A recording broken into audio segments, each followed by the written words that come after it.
بعد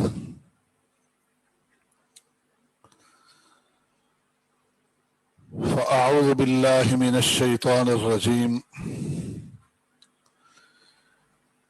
يؤتي الحكمة من يشاء ومن يؤت الحكمة فقد أوتي خيرا كثيرا وما يذكر إلا أولو الألباب۔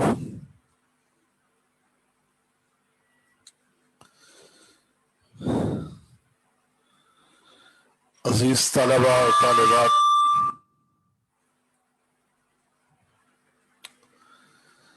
آپ اللہ کی توفیق سے بہت سعادت مند اور خوش نصیب ہیں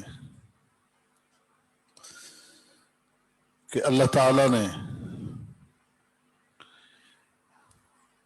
اپنے دین حنیف، دین اسلام کی خدمت کے لیے آپ کو منتخب کیا ہے،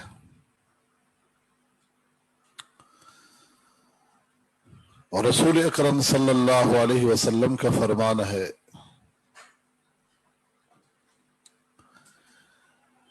صحابہ کرام رضوان اللہ علیہم اجمعین اور بعد میں آنے والے اپنی امت کے لوگوں کو ایک موقع پر آپ نے نصیحت کرتے ہوئے فرمایا کہ لوگ تمہارے پاس آئیں گے اور ان کے آنے کا مقصد ہوگا کہ یطلبون العلم، طلب علم،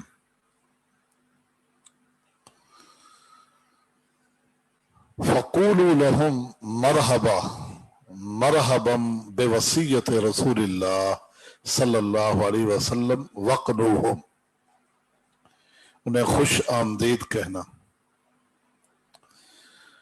اور جو حصول علم کے لیے آئیں انہیں خوش آمدید کہنا بوصیت رسول اللہ، تمہیں میری یعنی رسول اللہ صلی اللہ علیہ وسلم کی نصیحت اور وصیت ہے، اور وقنوہم اے علموہم، جس مقصد کے لیے وہ آئے ہیں وہ حصول علم ہے، تو لہٰذا آپ انہیں علم سکھانا۔ یہ نبی علیہ الصلوۃ والسلام نے خصوصی سفارش کیے